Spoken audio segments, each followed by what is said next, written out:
சகோதரி மகளிர் சார்பாக புஷ்பலதா அவர்களை அன்போடு அழைக்கின்றேன். அனைவருக்கும் வணக்கம். நாம் இங்கு எதற்காக வந்திருக்கிறோம் என்றால் நம்ம தேவைகளை அரசாங்கத்திடம் கேட்கிறோம். அதாவது நம்ம என்ன கேட்கிறோம், அதாவது விடியலாட்சின்னு சொன்னாங்க. டெய்லி தான் விடியுது, ஆனா நம்ம கோரிக்கைக்கு ஒரு முடிவே கிடைக்க மாட்டேங்குது. உண்மையாலுமே இந்த ஆட்சி வந்த பிறகு நாங்கெல்லாம் ரொம்ப சந்தோஷமா இருந்தோம். இந்த ஆட்சி வெற்றி பெற்றாக்க நம்ம அது ஆசிரியர்கள் மட்டும் இல்ல, எல்லா அரசாங்க ஊழியர்களும் நிம்மதியாக இருக்கலாம் என்று நினைத்தோம். ஆனால் இந்த ஆட்சி வந்த பிறகு நம்மளுக்கு ஒவ்வொரு நாளும் அதாவது நம்மளுக்கு ஒவ்வொரு இது கொடுக்கறாங்க, என்னன்னா நெருக்கடி கொடுக்கறாங்க. நம்ம என்ன கேட்கறோம், பென்ஷன் திட்டம் கேட்கறோம்.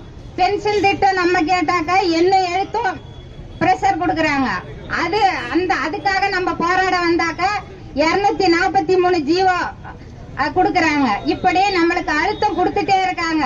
இந்த ஆட்சி வந்ததுல இருந்து யாருமே நிம்மதியா இல்ல. ஒவ்வொருத்தரும் நிம்மதி இல்லாத நிலைமையா இருக்காங்க.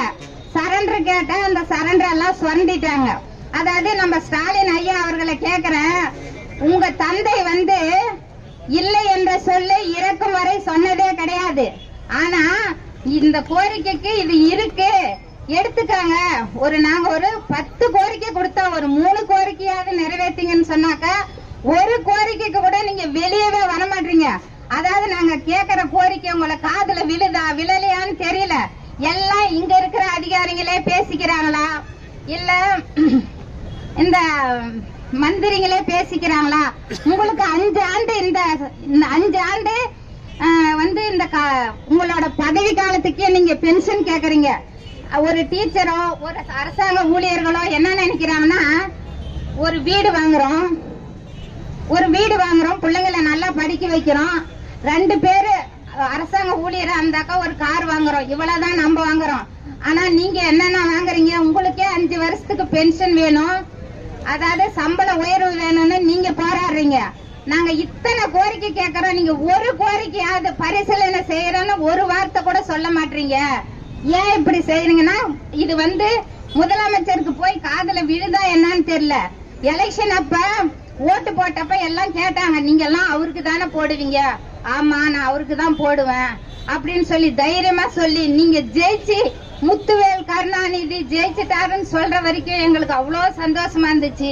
ஆனா உங்களுக்காக, அதாவது உங்களை ஜெயிக்க வைக்கணும்னு பாடுபடுற ஒவ்வொரு அரசாங்க ஊழியர்களையும் ஏன் இப்படி ஏமாத்துறீங்கன்னு எங்களுக்கு தெரியல. நீங்க எங்களுக்கு 10 கோரிக்கைக்கு 5 கோரிக்கை. முக்கியமானது என்னன்னா பென்ஷன் திட்டம் கொண்டு வாங்க. நாங்க வாழ்வாதாரத்துல ஃபுல்லா எங்க வாழ்க்கை ஃபுல்லா நாங்க என்ன செய்யறோம், உழைக்கிறோம். கடைசியில உட்கார்ற காலத்துல ஒரு பசங்களோ யாருமே எங்களை பார்க்க மாட்டாங்க. இந்த பென்ஷன் திட்டத்திலயாவது நாங்க நிம்மதியா போறோம்.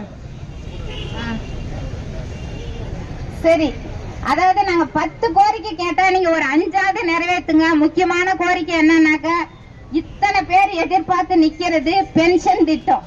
இந்த சொரண்டதெல்லாம் கொஞ்சம் ரிலீஸ் பண்ணி விடுங்க. எங்களோட பழைய வழியா வந்துட்டு இருக்கிற இப்ப எங்களுக்கு சரண்டர் இன்சென்டிவ் எல்லாத்தையும் நீங்க எங்களுக்கு கொடுங்க. ஒரு 5 கோரிக்கையாவது கொடுக்கறேன்னு சொல்லுங்க. இதுக்கெல்லாம் முக்கிய காரணம் என்ன தெரியுமா? இந்த மீடியாக்கள் எப்ப பாரு ஆசிரியர்கள் அரசாங்க ஊழியர்கள் எல்லாம் போராடுறாங்க, சம்பளம் பத்தலையான்றாங்க. ஆனா சம்பளம் பத்தாமல்ல, எங்களோட கோரிக்கையை தான் கேட்கணும். இது நிருபர்களும் தயவு செய்து இதை எதுக்காக நாங்க போராட வந்திருக்கோம் சொல்லிட்டு உங்க பேப்பர்ல கொஞ்சம் போடுங்க. நன்றி, வணக்கம். சகோதரி அவருடைய மாபெரும் சிறந்த உரை